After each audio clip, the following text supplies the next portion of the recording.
Миний хувьд яг хуу өөрийнхөө амьдарч байгаа нийгмийг илүү сайн сайхан болгохын төлөө тэгээд өөр хүүхдүүд маань ч гэсэндээ илүү сайхан нийгэмд амьдраасай гэж боддог учраас тэр нийгмийг энэ гар бие заавал оруулах ёстой л гэж үздэг те.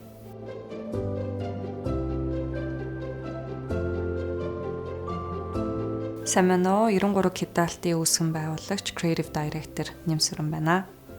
Кидалт нь анх байгуулахдаа үзэл санаа гэх юм бол бид нас хүүс болон ямар нэг дүрмд баригдахгүйгээр зүгээр яг өөрийнхөө нэг дотоод хүүхэд чанарынхаа одоо бүтээлч чанар, ирч хүчтэй байдал, одоо зоригтой чанар ч юм уу те тэр бүхнийг гоё илэрхийлж гаргаж ирэх тэр хүсэл зорилго дээр ерөнхийдөө үүссэн.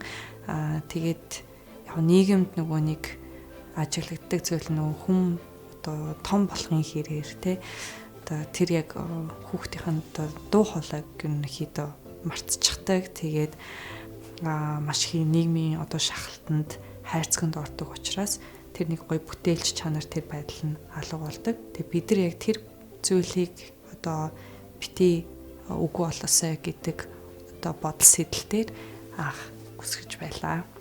Алсын хараа гэх юм бол бид баг багаар чанартай өөрсдийнхөө үйлдвэрлэлийг илүү томруулах, үйлдвэрлэлээс гадна бид одоо соёл урлаг болон боловсролын чиглэлд илүү том одоо төслүүдийг хийхээр төлөвлөсөн байгаа. Кидалтын хувьд QB төлбөр тооцоогоо бид нар онлайн дэлгүүр болон өөрсдийн одоо дэлгүүр дээр ашигладаг. Тэгээд энэ хэрэглэгч нарт илүү хэлбэр найдвартай юм шиг санагддаг. Яагаад тэгэхээр QB нь өөрөө 10-аад банктай холбоотой гэдэг. Тэгээд заавал нэг ямар нэгэн банк руу ороод солиод өөр нэг одоо банкар төлөх юм шаардлагагүй. Зүгээр яг хүссэн банканаасаа одоо QB төлбөр тооцоо хийждэг болохоор бидэрт илүү хэлбэр манай хэрэглэгч нарт хүртэл баш найдвартай мөн хэлбэр байдаг. За төсөл гэж хэлэхээс илүү ойг санаачлаг гэж хэлвэл илүү тохиромжтой санагдаж байна.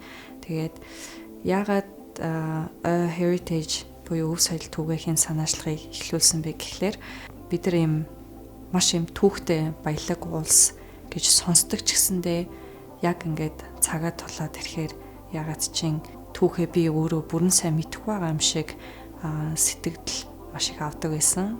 Энийг ер нь илүү өөрөө сурч мэдхээс гадна залуучуудад бас энэ асуудал маш тулгарсан байгааг бид нар бас олж харсан. Тийм болохоор өөрсдийнхөө яг түүх өв соёлыг таньж мэдье гэдэг хүсэл эрмэлзэл дээр энэ соёлыг энэ одоо санаачлагыг эхлүүлсэн байгаа. Тэгээ манай багийн хувьд одоо 4 гишүүнтэй тэгээ 25-33 насны ийм залуучууд нийлээд яг өөрсдөө энийг сурч мэдээд хамтдаа хөгжөөд хамтдаа тэр дотоод Монгол гоё амин чанараа тээж дэлгэрүүлэх, танин мэдэх тэр орон зайг бий болохыг гэдэг санаачлагтайгаар энэ үйл ажиллагааг эхлүүлсэн байгаа. За бид ой дээрээ хүрээд ирсэн байна. Тэгээд ойгоо та бүхэндээ товчхон танилцуулъя. Бид нар сургалт маань 7 хоног бүр зохион байгуулдаг. Тэгээ Монголынхаа яг өв соёл болон уламжлалтай холбоотой сэдвээр бидний мэдэх ёстой мэдлэгийг түгээх зорилготойгоор зохион байгуулагддаг байгаа. Тэгээд орж ирэхэд бол бидэрт бол яг бүх мэдрэмж нь бол яг гоё нэг тийм Монгол юм гэрт дотроо ороод ирсэн юм шиг юм тав тухтай дулаан мэдрэмжийг өгсөн ойлгохтой заслаа ингээд хийсэн байгаа. Тухайн хичээл бүрдээ бид нар номын сангаа дахин шинжилдэг. Тухайн яг хичээлтэй холбоотой номнуудыг номын сандаа байрлуулдаг.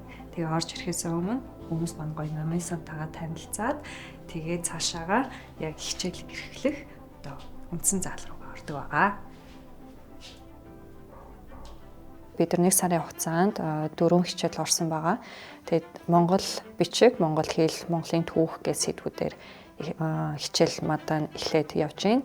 Тэгээд цаашлаад бид нар Монголын одоо өв соёлтой холбоотой, уламжлалтай холбоотой бүхэл төрлийн сэдвүүдээр яг энэ танхимдаа хичээлээ явахаар төлөвлөж байгаа. Тэгээд цаашлаад мөн бид хүүхдийн одоо наснасан зориулсан одоо өв соёлтой холбоотой хичээлүүдийг бэлтгэн мөн гадаад хүмүүсийг яг Монголын талаарх одоо багц мэдээллийг олгох тэр хичээлийг сургалтыг мөн бэлтгэхээр төлөвлөж байна. Тэгээ үндсэн яг заалны маань хэсэг болохоор яг хаалга нь болохоор ийм Монгол гэрт орж байгаа юм шиг ийм жижигхэн хаалгатай. Тэгээ орж ирэхдээ ерөнхийдөө яг зааландаа буюу сургалтынхаа танхимд нэг юм хүндэтгэл үзүүлж байгаа юм шиг бас тийм мэдрэмжийг өгөхөөр Монгол гэрийн хаалгаар сонгосон. Тэгээд гэрлүүгээ ингээ орж байгаа юм шиг яг тэр мэдрэмж нь ороход шууд мэдэгдэнэ. Монгол гэрийн хантай тэгээд дээшээгээ харах юм бол ийм тон шиг хэлбэртэй тийм гэрлийн бүрхүүлийг засч өгсөн. Яг үндсэн танхимдаа орохлоор ер нь бол яг дөрвөлжин ерөөсөө үнцэг гэж байхгүй. Яг тэгэхээр бидний одоо олон мянган жил амьдарч ирсэн гэр маань болвол яг бөөрөнхий концепттэй. Яг тэр концепттэй барихын тулд ер нь орчиндөө ямар нэг тийм үнцэг байхгүй байя гэж манай багийнхан шийдээд яг юм гой Монгол гэрээ санагдуулан орчныг бий болгосон байгаа. Энэ бол миний хувьд илүү нэг цаашдаа судалж мэдэх одоо тэр одоо сэтгэлийг илүү одоо өдөж илүү урам зориг өгсөн. Тэгээд яг юунтэй адилхан одоо сэтгэлдэлтэй хүмүүс маш их байсан манай ирсэн одоо оролцсон бүх хүмүүс үнэхээр яг цаашдаа яг энийг илүү дахиад судалмаар байна, мэдмээр байна. Тэр сэтлийг их авлаа гэдэг одоо фидбэкийг их өгсөн. Зарим хүмүүс нь хүртэл одоо доторх тэр энэгшил гэдэг юм одоо ийм яг Монгол гэх тэр юм нь байхгүй болоо тэрийг ингээ хайж ирсэн хүмүүс маш их ирсэн байсан. Тэгээ тэр хүмүүсийн ирсэн сэтгэл бол яг тэр нэг төрсөөр яг ирэх газараа ирсэн байна гэж хэлж тэр сэтгэл өгснөөс яг онсон санагдсан.